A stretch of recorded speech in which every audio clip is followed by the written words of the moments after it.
মানুষের জন্য মার খেয়েছি, মানুষের জন্য জেল খেটেছি, মানুষের জন্য রক্ত দিয়েছি, ঠিক কি ঠিক না? সুতরাং মানুষ এখন চায় একটা স্থিতিশীল সরকার, জবাবদিহিতামূলক সরকার, নির্বাচিত সরকার, নিজেদের ক্ষমতা, নিজেদের পছন্দ, নিজেদের ভোটের অধিকার প্রয়োগ করে যেই সরকারকে আনা যায় সেই সরকার, ঠিক না ঠিক না? তো বাংলাদেশের মানুষের এই নারীর বিষয়টা আমি অনুরোধ করব, যারা সরকারে আছেন আপনারা বোঝার চেষ্টা করুন।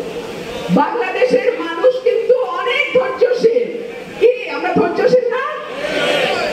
কিন্তু যখন আমাদের অধিকারের উপর আঘাত আসে কিভাবে জবাব দিতে হয় সেটা 52 ভাষা আন্দোলনে আমরা দেখিয়েছি, 69-এর গণ অভ্যুত্থানে আমরা দেখিয়েছি, 71-এর মুক্তিযুদ্ধে আমরা দেখিয়েছি, 90-এর গণ অভ্যুত্থানে আমরা দেখিয়েছি এবং 24-এর যে 5ই আগস্টের গণ অভ্যুত্থান সেখানেও আমরা দেখিয়েছি। আর একটা কথা বললে বড় বেজার হয়।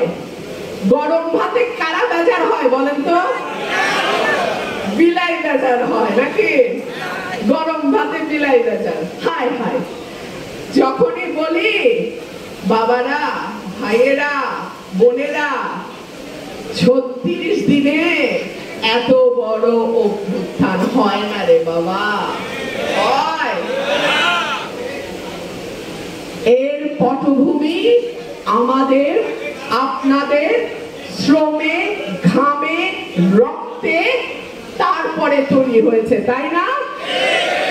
এই 36 দিনের যে গণ অভ্যুত্থানের কথা তারা বলে, সেখানে আপনার অবদান নাই, আমার অবদান নাই, টুকু ভাইয়ের অবদান নাই, সাবের ভাইয়ের অবদান নাই, হেলাল ভাইয়ের অবদান নাই, খোকনের অবদান নাই, কার অবদান নাই?